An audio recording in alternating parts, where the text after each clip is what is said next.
Ayan mga tol, yung ginagawa kong kulungan ng pugo. Ito yung design ng flooring mga tol. May level. Nakaangat dito. Ayan, pababa yan. Kaya nakaangat yan mga tol. Kaya nakaangat yan dito para pababa. Pag nangitlog sila, dire-diretso pa ganun. So, diba? Ayan din sa baba. Patong lang yan mga tol.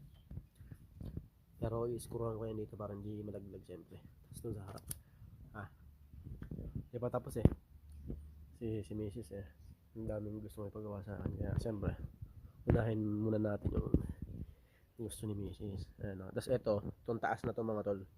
Tatakpan ko pa ng plywood yan mga tol. Brooder yan. Dito ko ilalagay yung mga sisiw. Hindi naman kailangan ng screen ng mga sisiw eh. Lalagyan ko lang naman yan, mga papel yan dyan. Saka dito, yung saluhan ng tayo nila. Papel lang yan, lalagyan ko karton. Papel.